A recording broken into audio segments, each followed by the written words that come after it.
नक्षत्रांनी सजवू अंगण आकाशाचे. काळोखाचा अंत करण्या पर्व आले प्रकाशाचे. हा उत्सव आनंदाचा, हा उत्सव ज्ञानी यांचा, हा उत्सव बंधुत्वाचा, हा उत्सव मित्रत्वाचा. सप्तसुरांची साथ घेऊन साहित्याचा करू उत्सव. दीप उत्सव, दीप उत्सव, दीप उत्सव, दीप उत्सव. नमस्कार, मी मयुरी. प्रकाशाचे पर्व सर्वत्र सुरू झाले आहेत.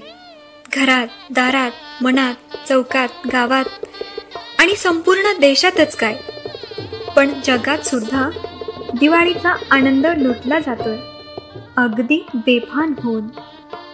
साहित्य उत्सवच्या व्यासपीठावर या दिवाळीला साहित्याची जोड देऊन आपणही सजवत आहोत विलक्षण आनंदी मैफिली. साहित्याची जोड द्यायची तर मग साहित्यात पहिलं प्राधान्य येतं ते कवितेचं. कविता म्हणजे मानवी मनातील भावनांचं पहिलं प्रकटीकरण. म्हणूनच दीपोत्सव दिवाळी अंकात आपण सजवणार आहोत साहित्य उत्सव परिवारातील सन्माननीय कवी आणि कवयित्रींची ही काव्य मैफिल. कविता संग्रह पावलापुरता प्रकाश. निर्मिती साहित्य उत्सव. संहिता लेखन व सूत्रसंचालन मनोज आहेर. सहभागी कवी आणि कवयित्री राजेंद्र चव्हाण, हर्षदा गायकवाड, मुकेश वानखेडे, रामराव जोजार, सुधा म्हात्रे, संगीता खुले, विजय गुजर, माणकेश्वर पढे, रेश्मा मोरे आणि मनोज आहेर. तांत्रिक सहाय्य विद्या पाटील आणि प्रमोद पांढरे. ऐकूया दीपोत्सव दिवाळी अंकात कविता संग्रह पावलापुरता प्रकाश.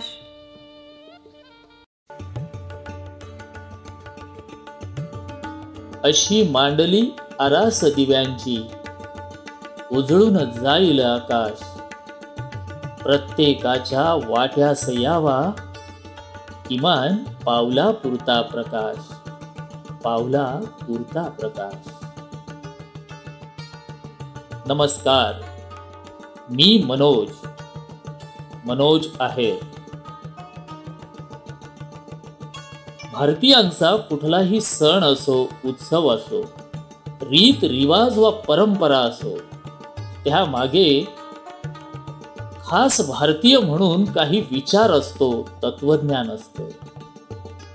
अंगणात साकारलेली रांगोळी असू देत, दाराशी बांधलेलं तोरण अथवा डोळे दिपवणारी ही रोषणाई, हे सगळं फक्त सौंदर्याचं प्रतीक म्हणून भारतीय स्वीकारत नाही, तर त्यामागे त्यांचं सांस्कृतिक वैभव असतं. आणि हेच भारतीय उत्सवांचं वेगळेपण. इथे आता मांडलेली प्रत्येक पंक्ती हे प्रकाश पर्वाचं निदर्शन. प्रत्येकाच्या आयुष्यातला काळोख मिटावा हा आशावाद. पण तरीही प्रत्येक सण उत्सव साजरा करताना तुम्ही आम्ही कितीही बेभान होत असलो तरी कुठेतरी मनात राहून येत राहतं लहानपण देगा देवा. कारण हे उत्सव, हे समारंभ, हे सण साजरे करण्याची गंमत, निखळ आनंद मिळवण्याची गंमत ज्या बालपणात असते ती प्रगल्भता आल्यानंतर काहीशी कमी होत जाते. एकदा व्यावहारिकता आली की ती निरागसता संपते. सण उत्सव असो, त्यातली धमाल असो, अगदी रोजच्या जगण्यातलं काही असो, लहानपणीच्या दृष्टीनं सगळं काही गमतीशीर. आणि मग एखादा सूक्ष्म निरीक्षण करणारा साहित्यिक जेव्हा या निरागस बालदृष्टीनं हा सारा संसार निहाळतो तेव्हा तोही आपल्या कवितेतून अशाच गमतींना जन्म देतो. कवयित्री संगीता घुले हाडाच्या शिक्षक असल्यामुळे असेल, पण त्यांना हे जमलं असं म्हणावंच लागेल. कारण मुलं समजल्याशिवाय मुलांचा दृष्टिकोन कसा कळणार. आणि म्हणूनच त्यांच्या या कवितेवर चिमुरडेच काय, तुम्ही आम्ही सुद्धा प्रेम करू, कारण बालपण सगळ्यांनाच आवडतं.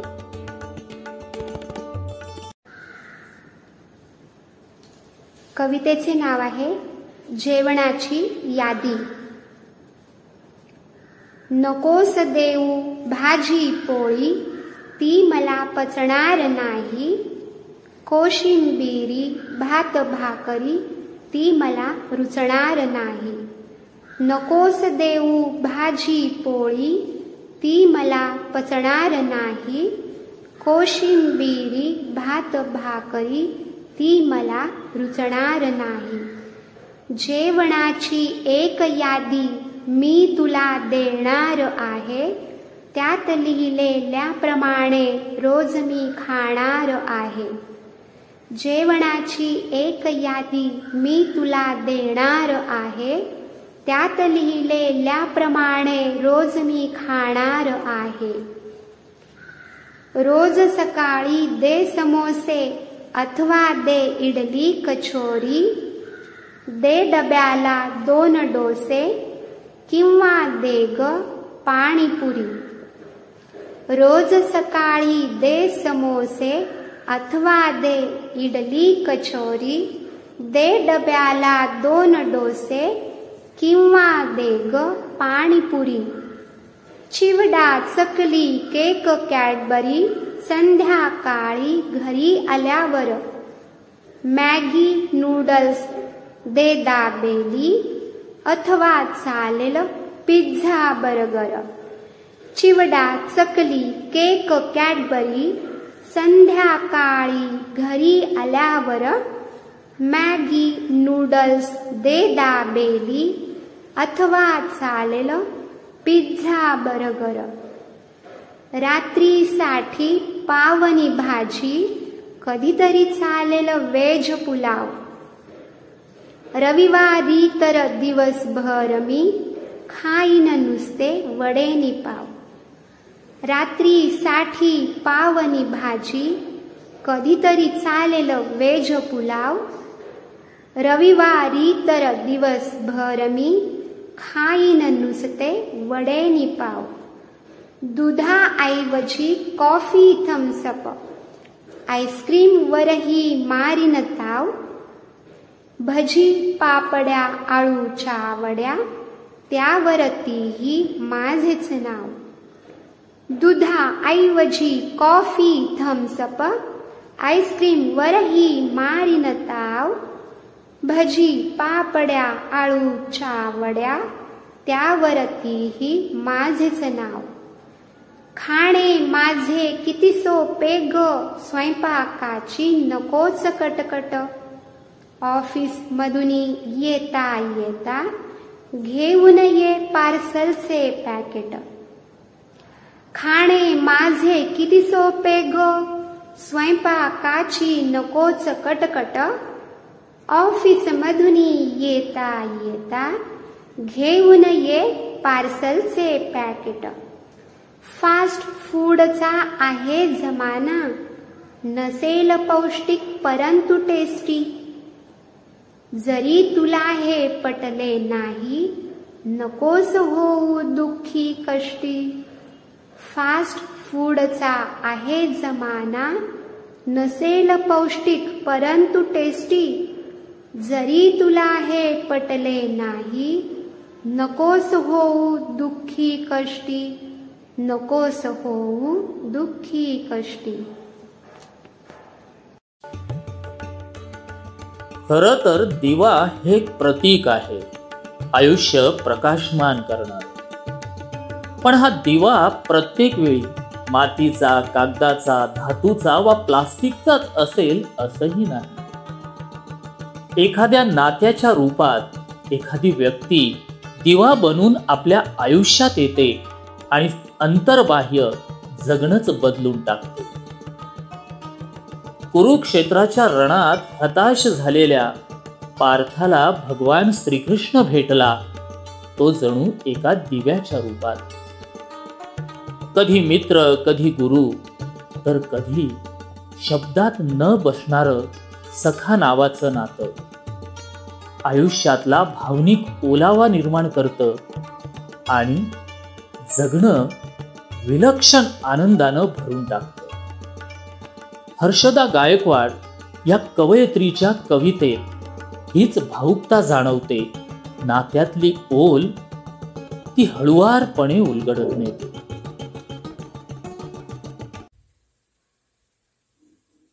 कवितेचं शीर्षक दीप. अंधाराला भेदून आली एक प्रकाश ज्योत. अंधाराला भेदून आली एक प्रकाश ज्योत. दीप जणू तो असा उजळला, उजळण्या जीवन स्रोत. हरपला तम अन रात निराशा, फुटे नवी पहाट. हरपला तम अन रात निराशा, फुटे नवी पहाट. लक्ष एक अन अर्थ जीवना, चालण्या नवी वहिवाट. प्राचीवरती अरुण उगवला, देण्या दिशा दर्शन. प्राचीवरती अरुण उगवला, देण्या दिशा दर्शन. मार्ग दाखवी तेज किरण ते, मिळे नवसंजीवन. मन समाधी लागे अनमग, घडते मानस पूजन. मन समाधी लागे अनमग, घडते मानस पूजन. शब्द सूरही एक होऊनी, गाती तव स्तवन. मनी हर्ष मग असा दाटतो, जणू हा सुखसागर. मनी हर्ष मग असा दाटतो, जणू हा सुखसागर. गुरु तोच अन तोच सखाही, कृष्ण जणू साकार. प्रेम भक्तीची एकरूपता, चैतन्याचा स्रोत. प्रेम भक्तीची एकरूपता, चैतन्याचा स्रोत. कृष्ण सखी मग मनी जन्मते, उजळे जीवन ज्योत. कृष्ण सखी मग मनी जन्मते, उजळे जीवन ज्योत.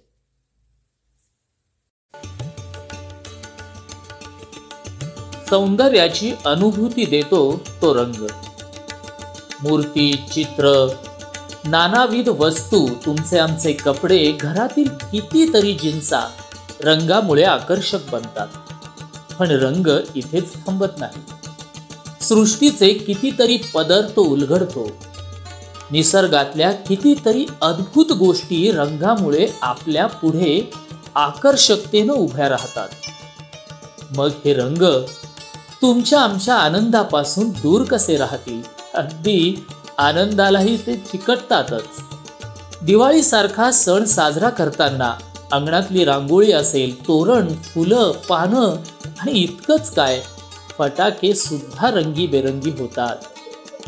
अशा सप्तरंगांची उधळण करणारी दिवाळी, कवी त्या दिवाळीतले रंग त्यांच्या छटा टिपतो. रामराव झोजार यांच्या कवितेतून हाच रंग आपल्याला विलक्षण आनंदानं भेटत राहतो, खास दिवाळीच्या निमित्तानं. माझ्या कवितेचा शीर्षक आहे सप्तरंग. सप्तरंग उधळीत आला, सण हा दिवाळी. सकाळी उठूनी आई, करी ते सडा रांगोळी. सप्तरंग उधळीत आला, सण हा दिवाळी. सकाळी उठूनी आई, करी ते सडा रांगोळी. घरादारासी लावूया पाना फुलांचे तोरण. परिसर दिसेल आपुला सुंदर शोभून. घरादाराशी लावूया पाना फुलांचे तोरण. परिसर दिसेल आपुला सुंदर शोभून. मेणबत्त्या पणत्या आणून ज्योती ठेवूया तेऊन. मेणबत्त्या पणत्या आणून ज्योती ठेवूया तेऊन. आनंदाची उधळण करूया सायंकाळ चारी वेळी. सप्तरंग उधळीत आला, सण हा दिवाळी. देवकीच्या हो कान्हाने नरकासुराचा वध केला, असुरांचा अंत झाला आजच्या दिनाला. देवकीच्या हो कान्हाने नरकासुराचा वध केला, असुरांचा अंत झाला आजच्या दिनाला. स्फूर्ती मिळाली आता खरी मानवाला, स्फूर्ती मिळाली आता खरी मानवाला. दुष्ट भावनांची करूया आजच्या दिनी रे होळी, सप्तरंग उधळीत आला सण हा दिवाळी. कृतार्थ झालो देवी लक्ष्मी तुला आम्ही पाहून, कृतार्थ झालो देवी लक्ष्मी तुला आम्ही पाहून.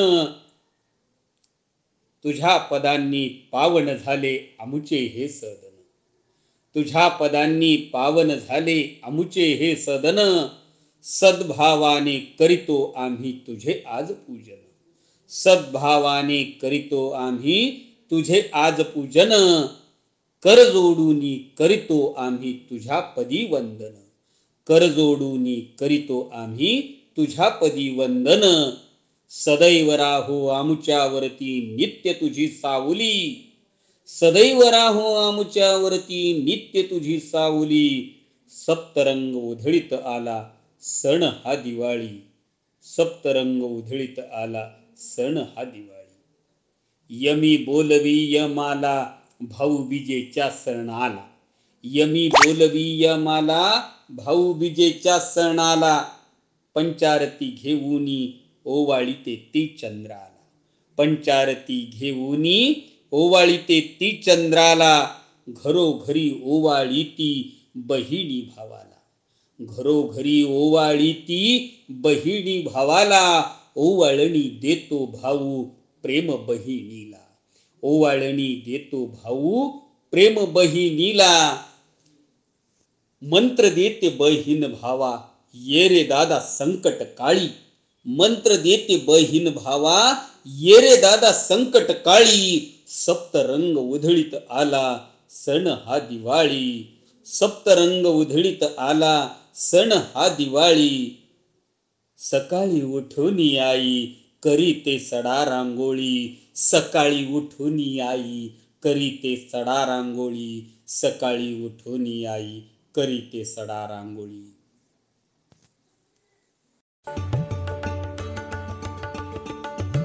भारत हा कृषी प्रधान देश. लहानपणापासून ऐकत आलेलो हे वाक्य, पण वास्तव काय सांगतं? परशुरामानं कोकणात किनारपट्टीवर प्रतिसृष्टी निर्माण केली ती शेतकऱ्यांसाठी. अगस्ती ऋषींनी जे विपुल कार्य उभं केलं ते देखील या कष्टकऱ्यांसाठी. तिथपासून तर थेट छत्रपतींनी स्वराज्याचा घाट घातला तो देखील या कष्टकऱ्यांसाठी. पण आज परिस्थिती त्या शेतकऱ्याला अनुकूल आहे काय, हा विचार सारं वास्तव निहाळताना मनात आल्या वाचून राहत नाही. तुम्ही आम्ही मिठाई खात असताना शेतकऱ्याच्या आयुष्यात दिवाळीचा गोडवा उरला आहे काय? घरात रोषणाई निर्माण करताना त्याच्या बांधावरचा काळोख मिटला आहे काय? ही प्रश्न संवेदनशील असलेल्या माणसांनी तरी किमान स्वतःला आणि पर्यायानं यंत्रणेला विचारायलाच हवी. दिवाळीचा उत्सव घराघरात होत असताना शेतकऱ्याच्या कुटुंबातलं वास्तव नेमकं काय? कवी विजय गुजर यांच्या कवितेतून ही दाहकता अधिक जाणवत राहते आणि मग आपण सारेच अस्वस्थ होतो हे नक्की. माझ्या कवितेचं नाव आहे बळीराजाची दिवाळी. आले दिवाळीचे दिस, आले दिवाळीचे दिस, सारे उदास उदास. आले दिवाळीचे दिस, सारे उदास उदास. बळी राजाच्या मुखात नाही सोनियाचा घास. आले दिवाळीचे दिस सारे उदास उदास, बळी राजाच्या मुखात नाही सोनियाचा घास. काय देवाजीच्या मना, काय देवाजीच्या मना ते तर कुणाला कळेना. काय देवाजीच्या मना ते तर कुणाला कळेना. तरी संकट मालिका शेतकऱ्याची सरेना. काय देवाजीच्या मना ते तर कुणाला कळेना. परी संकट मालिका शेतकऱ्याची सरेना. चराचरात ईश्वर, चराचरात ईश्वर शेतकऱ्यात नाही का. चराचरात ईश्वर शेतकऱ्यात नाही का. तोच पोशिंदा जगाचा. चराचरात ईश्वर शेतकऱ्यात नाही का. तोच पोशिंदा जगाचा. दिशा अंधाऱ्यात आहे का. चराचरात ईश्वर शेतकऱ्यात नाही का. तोच पोशिंदा जगाचा. दिशा अंधाऱ्यात आहे का. मोती पिकवतो आम्ही, मोती पिकवतो आम्ही मोल प्राणाचे देऊन. मोती पिकवतो आम्ही मोल प्राणाचे देऊन. अवकाळीचा पाऊस सारे नेतो हिरावून. मोती पिकवतो आम्ही मोल प्राणाचे देऊन. अवकाळीचा पाऊस सारे नेतो हिरावून. राजा होऊन लाचार, राजा होऊन लाचार वाट राजाची पाहतो. राजा होऊन लाचार वाट राजाची पाहतो. काय मदत म्हणून आमच्या हातावर हाती ठेवतो. राजा होऊन लाचार वाट राजाची पाहतो. काय मदत म्हणून आमुचिया हाती देतो. काय चुकले आमुचे, काय चुकले आमुचे काय करावे ते सांगा.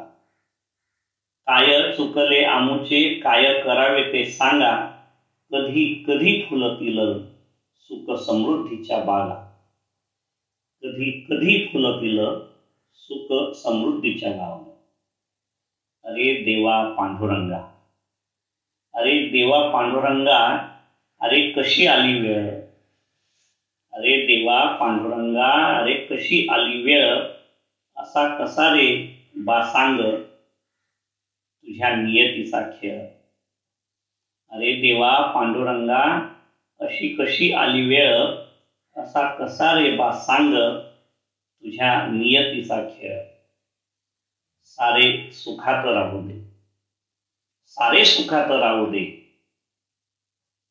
एक छोटस मागण. सारे सुखात राहू दे. एक सुख छोटस मागण. बळी राजाचं रे कर देवा सुखाचं जगण. बळी राजाचं रे कर देवा सुखाचं जगण.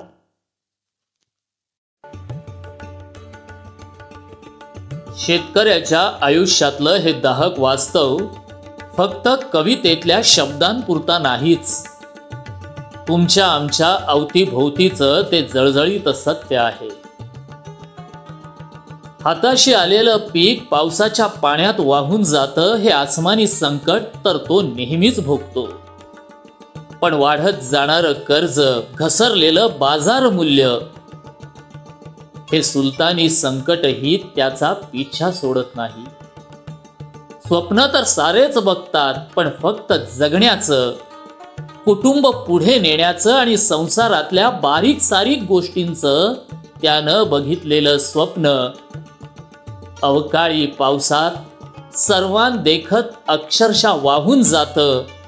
तेव्हा त्याचं जगणं दुष्कर होताना तुम्ही आम्ही हातावर हात घेऊन कसे बसू शकतो.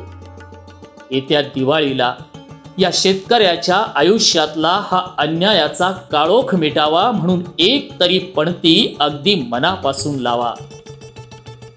कवी माणकेश्वर बढे यांच्या कवितेतलं हे वास्तव ऐकल्यानंतर तरी ही इच्छाशक्ती तुमच्या आमच्यात येईल हे नक्की.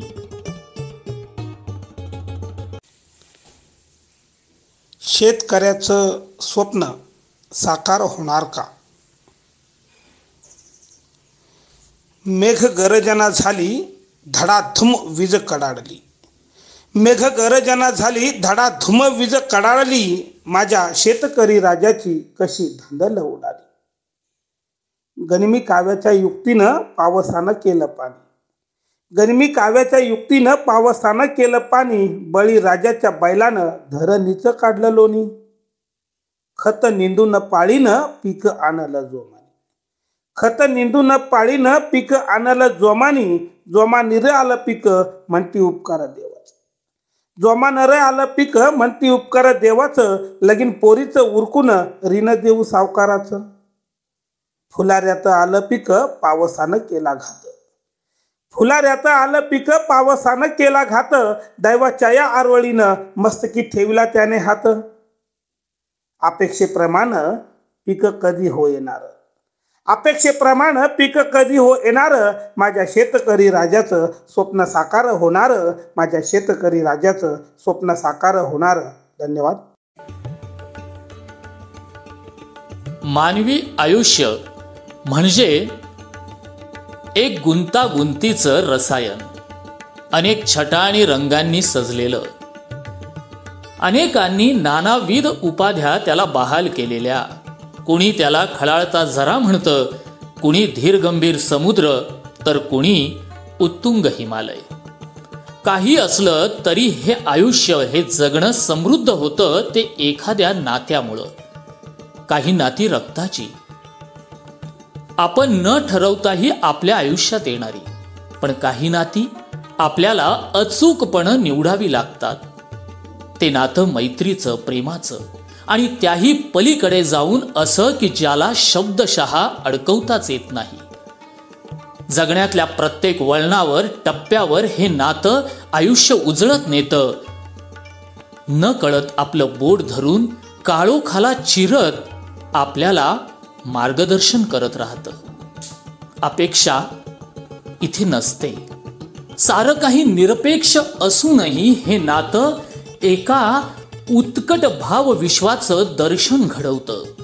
कवयित्री रेश्मा मोरे यांच्या कवितेतलं हे नातं एका विलक्षण ओलाव्याची जाणीव तुम्हा आम्हापर्यंत पोहोचवेल यात शंकाच नाही.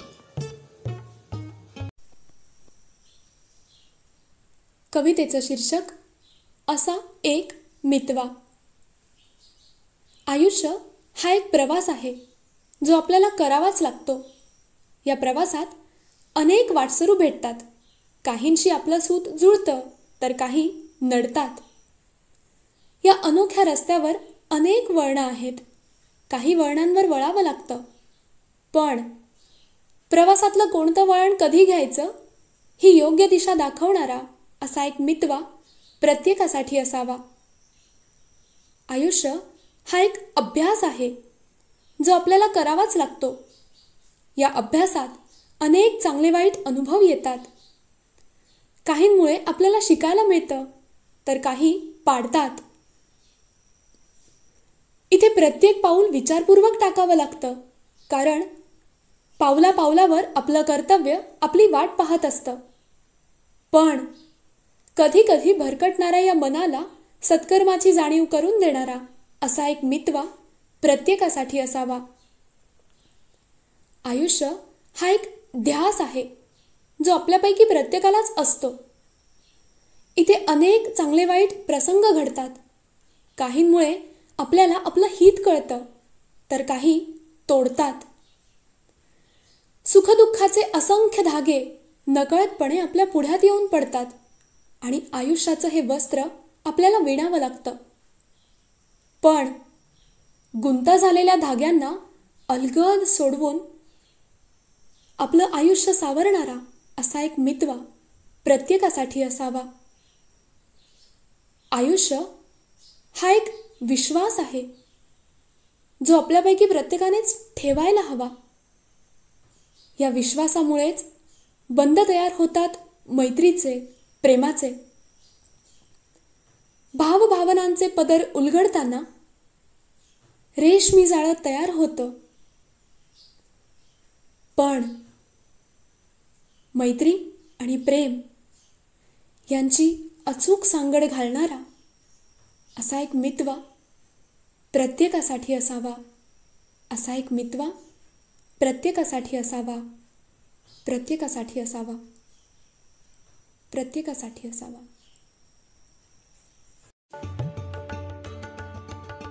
बऱ्याचदा मानवी व्यवहार हा मोठा दांभिक असतो.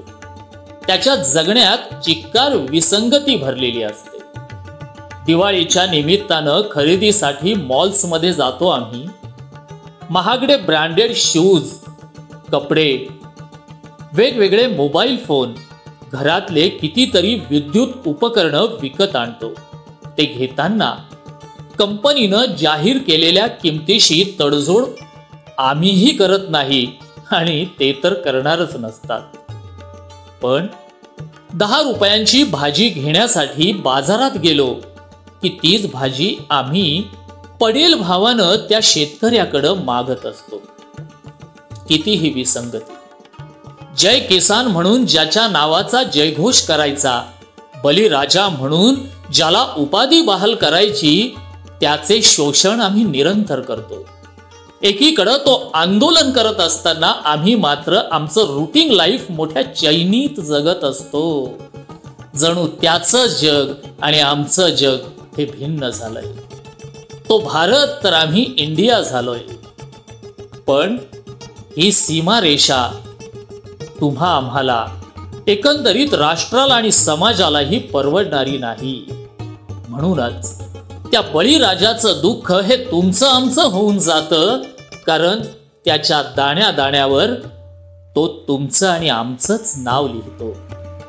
मुकेश वानखेडे यांच्या कवितेत शेतकऱ्याचं हेच होरपळणं आपल्याला भासत राहतं, जाणवत राहतं, एवढं मात्र नक्की.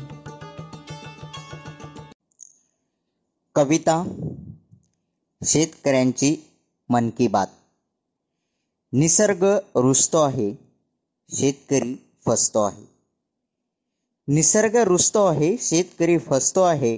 ठरवून पिकाचा भाव कवडीमोल, बडा व्यापारी खुशाल हसतो आहे. नेते म्हणवणारे सारे मतलबी, बसलेत धरुणी हातावरती हात. ऐका मायबाप श्रोते हो तुम्ही आज, शेतकऱ्यांची मन की बात. ऐका मायबाप श्रोते हो तुम्ही आज, शेतकऱ्यांची मन की बात. कोरडवाहू शेती ज्यांची, तो पेरतो कापूस, आणि शेती ज्याची बागायती, तो पेरतो ऊस. कोरडवाहू शेती ज्यांची, तो पेरतो कापूस, आणि शेती ज्यांची बागायती, तो पेरतो ऊस. पडते अळी त्या कापसावर, आणि रोग येतो बघा त्या ऊसावर. पडते अळी त्या कापसावर, आणि रोग येतो बघा त्या ऊसावर. नाही होत यातून काहीच निष्पन्न, कर्जबाजारी शेतकरी नाही होत कधीच संपन्न. योजना साऱ्या शेतकऱ्यांच्या पैशांअभावी रखडतात. योजना साऱ्या शेतकऱ्यांच्या पैशांअभावी रखडतात. ऐका मायबाप श्रोते हो तुम्ही आज, शेतकऱ्यांची मन की बात. ऐका मायबाप श्रोते हो तुम्ही आज, शेतकऱ्यांची मन की बात. वेश पेऊनी बळीराजा आज मरतोय. वेश पेऊनी बळीराजा आज मरतोय. कंटाळूनी दुष्काळास गळा फास लावतोय. वेश पिऊनी बळीराजा आज मरतोय. कंटाळूनी दुष्काळास गळा फास लावतोय. कारण काय असेल मरण्याचे त्याच्या, कुणाला काही शोधायचे नसते. कारण काय असेल मरण्याचे त्याच्या, कुणाला काही शोधायचे नसते. खोटी खोटी वरून फक्त सहानुभूती दाखवायची असते. नेते अधिकारी आणि मंत्री, नेते अधिकारी आणि मंत्री आहेत सारे एकाच माळेचे मणी. शेतकऱ्यांना आज ना वाली उरला कुणी. स्वार्थी राजकारण आणि भ्रष्टाचार, स्वार्थी राजकारण आणि भ्रष्टाचार यातच तर केला जातो शेतकऱ्यांचा विश्वासघात. ऐका मायबाप श्रोते हो तुम्ही आज, शेतकऱ्यांची मन की बात. ऐका मायबाप श्रोते हो तुम्ही आज, शेतकऱ्यांची मन की बात. संतप्त होतो शेतकरी आणि काढतो जेव्हा मोर्चा. संतप्त होतो शेतकरी आणि काढतो जेव्हा मोर्चा. गल्लीपासून दिल्लीपर्यंत होते तेव्हा चर्चा. रस्त्यावरती दूध सांडणे वाटे जयांना चुकीचे. रस्त्यावरती दूध सांडणे वाटे जयांना चुकीचे. बोले कवी मुकेश तयांस, सोडवा ना मग प्रश्न बाकीचे. ध्यानी घ्या आता किसान हाच अन्नदाता. ध्यानी घ्या आता किसान हाच अन्नदाता. संकट समय द्या या अन्नदात्याला मदतीचा हात. ऐका मायबाप श्रोते हो तुम्ही आज शेतकऱ्यांची मन की बात. ऐका मायबाप श्रोते हो तुम्ही आज शेतकऱ्यांची मन की बात. ऐका मायबाप श्रोते हो तुम्ही आज शेतकऱ्यांची मन की बात. अभाव तर प्रत्येकाच्या आयुष्यात असतोच. बरीच माणसं हा अभाव कुरवाळत बसतात. आपलं रडगाणं घेऊन प्रत्येकाला सांगत बसतात आणि त्यातच वेळ आणि ऊर्जाही वाया घालवतात. पण काही माणसं या पलीकडे जातात. प्रचंड इच्छाशक्तीमुळं एक यशोगाथा घडवतात आणि अभावांवर मात करून स्वतःला सिद्ध करतात. मग ही यशोगाथा आपण सांगतो, ऐकतो, वाचतो, आपल्याला छान वाटते. पण अशी यशोगाथा आपणही घडवू शकतो यावर प्रत्येकानं विश्वास ठेवायलाच हवा. या देशात 5% अधिक व्यक्ती दिव्यांग. निसर्गानं एक अवयव दिलेला नाही म्हणून उरलेल्या इतर अवयवांकडे दुर्लक्ष करणं कसं परवडेल. उर्वरित अवयवांचा आणि इंद्रियांचा प्रशिक्षण आणि शिक्षणानं सदुपयोग करून एक सामर्थ्यवान व्यक्ती म्हणून उभं राहता येतं हे अनेक अपंग व्यक्तींनी आपल्या आयुष्यात सिद्ध केलंय. कवी राजेंद्र चव्हाण आपल्या कवितेतून याच इच्छाशक्तीचा पुनरुच्चार करतात. तेव्हा ती प्रकाश पर्वाची नांदी ठरावी एवढं मात्र नक्की. कवितेचं शीर्षक आहे जरी असे काही आमच्यामध्ये व्यंग. जरी असे काही आमच्यामध्ये व्यंग, परिस्थितीशी झगडताना राहूच आम्ही अभंग. जरी हरवलं काही सर्वस्व गमावलं नाही, आहेत त्यातच भरू रंग. जरी हरवलं काही सर्वस्व गमावलं नाही, आहेत त्यातच भरू रंग. जरी असे काही आमच्यामध्ये व्यंग. क्षण काळा विसरून जाऊ नव्यानं जीवन पाहू. क्षण काळा विसरून जाऊ नव्यानं जीवन पाहू. व्यंगाशी लढू जंग. जरी असे काही आमच्यामध्ये व्यंग. आघात सारे सोसू तरी ओठावरती हसू. आघात सारे सोसू तरी ओठावरती हसू. प्रजवू अंतरी नवी उमंग. जरी असे काही आमच्यामध्ये व्यंग. परिस्थितीचा पाठ वाचू मौलिक त्यातलं काही वेचू. परिस्थितीचा पाठ वाचू मौलिक त्यातलं काही वेचू. व्यक्तित्व घडवू उत्तुंग. जरी असे काही आमच्यामध्ये व्यंग. वर्तुळ आमुचे भेदू तुमच्यासह मुक्त नांदू. वर्तुळ आमुचे भेदू तुमच्यासह मुक्त नांदू. बनू देशाचे परिपूर्ण अंग. जरी असे काही आमच्यामध्ये व्यंग. परिस्थितीशी झगडताना राहूच आम्ही अभंग. राहूच आम्ही अभंग. धन्यवाद.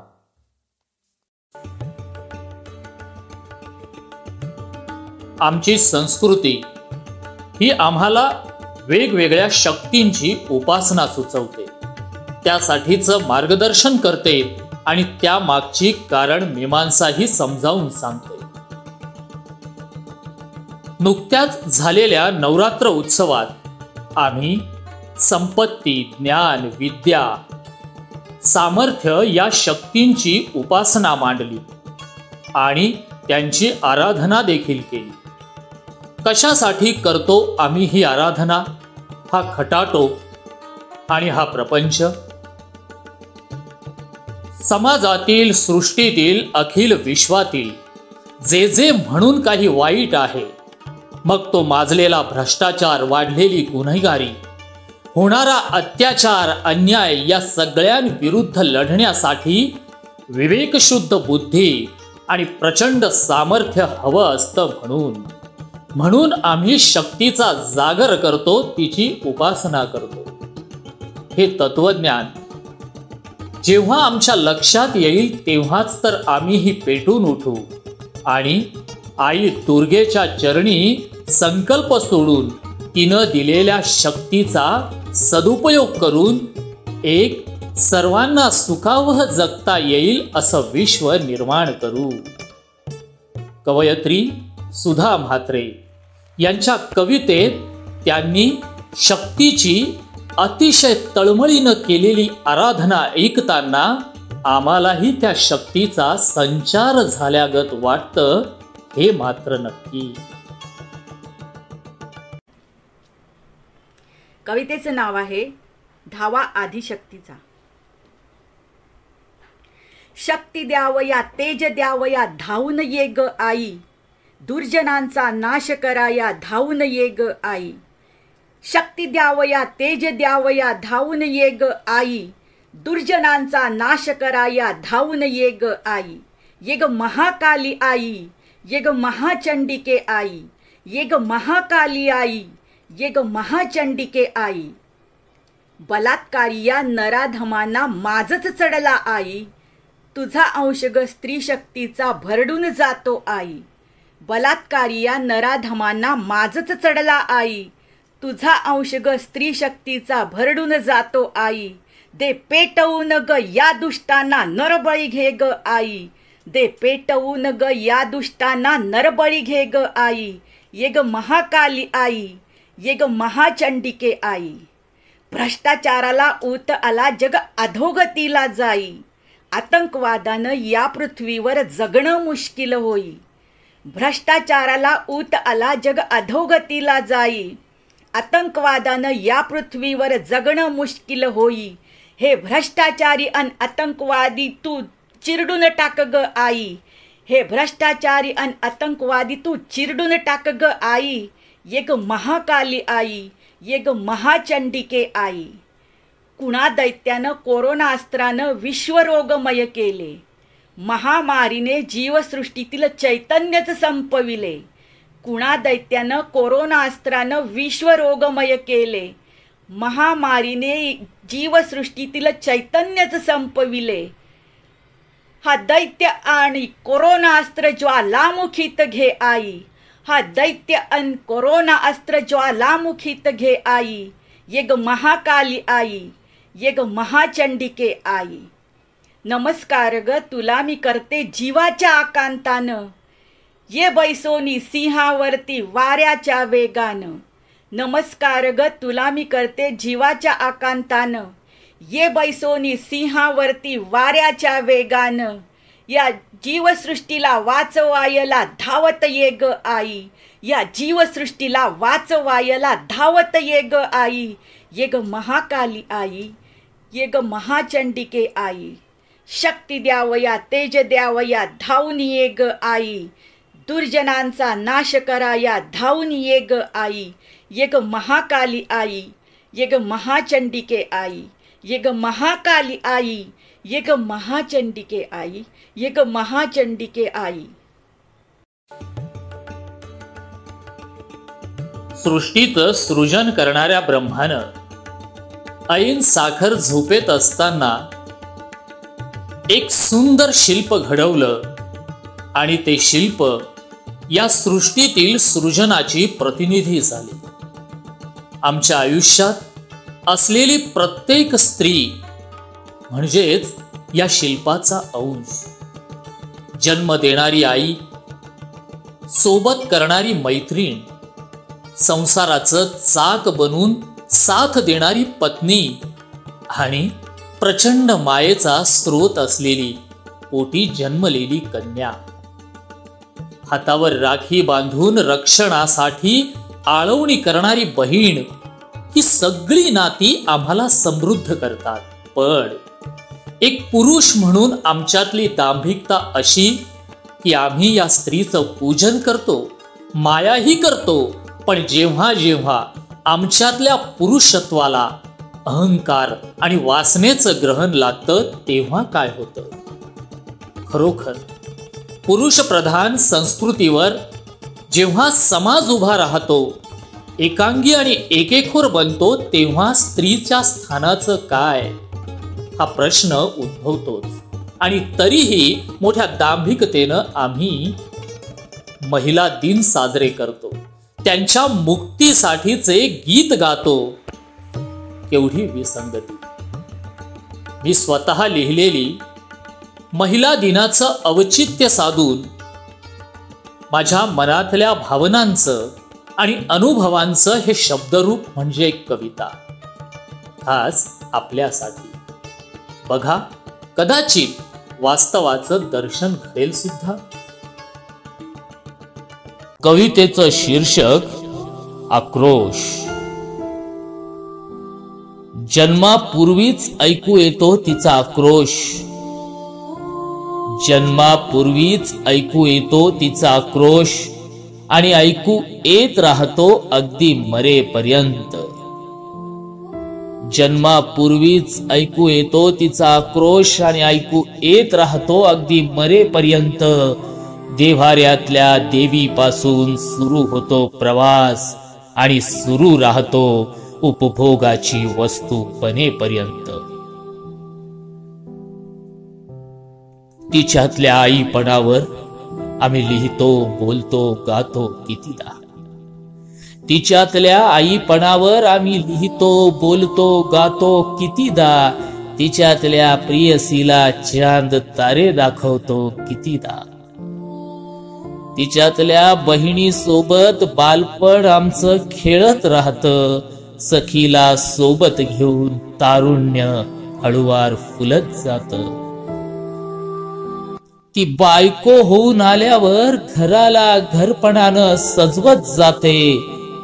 लेक होऊन जन्मते तेव्हा पितृत्व अमृतात भिजवत जाते.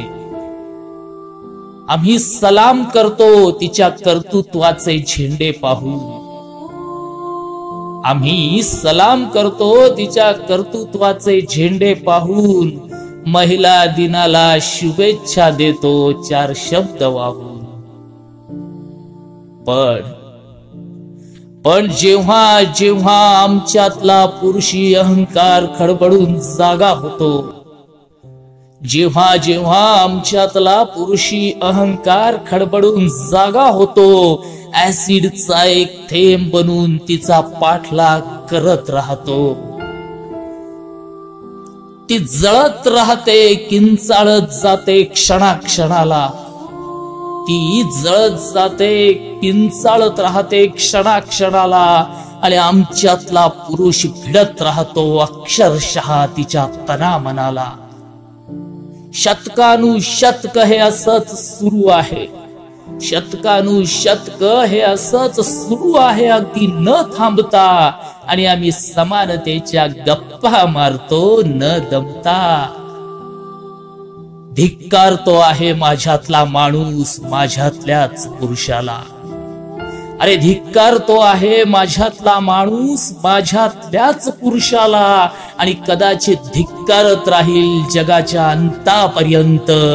देव्हाऱ्यातल्या देवीपासून सुरू होतो तिचा प्रवास आणि सुरू राहतो उपभोगाची एक वस्तू बनेपर्यंत.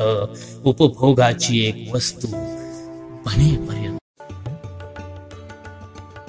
भोवतालचे नानाविध विषय, अनेक अनेक विचार आणि कल्पना, या सगळ्यांचं प्रतिनिधित्व करते ती कविता. म्हणून तर कविता तुम्हा आम्हा सर्वांना जवळची. साहित्य उत्सवच्या व्यासपीठावर आमंत्रित सन्माननीय कवी आणि कवयित्रींनी ज्या कवितांचं सृजन खास आपल्या श्रोत्यांसाठी केलं, ती प्रत्येक कविता म्हणजे त्यांनी लावलेली पणती. या पणतीमुळे पावला पुरता का होईना प्रकाश प्रत्येकाच्या आयुष्यात येईल आणि एक नवीन प्रकाश पर्व सुरू होईल. दीपोत्सव दिवाळी अंकाचा हाच तर उद्देश. उत्सवाला साहित्याची जोड देणारा पावला पुरता प्रकाश हा कविता संग्रह आपल्याला कसा वाटला हे जरूर कळवा. मी प्रतीक्षा करतोय. आपला मित्र मनोज आणि घेतोय आपली रजा. दर्जेदार साहित्याचा आणि कलाकृतींचा आस्वाद घेण्यासाठी जॉईन करा साहित्य उत्सव व्हॉट्सॲप किंवा टेलिग्राम ग्रुप. जॉईन करण्यासाठी संपर्क करा 9881602025 या क्रमांकावर. संपर्क क्रमांक पुन्हा एकदा 9881602025. साहित्य उत्सव हे यूट्यूब चॅनल आजच सबस्क्राईब करा. साहित्य उत्सवच्या फेसबुक पेजला जरूर भेट द्या, कारण ज्ञान आणि मनोरंजन यांचं अतूट नातं म्हणजे साहित्य उत्सव.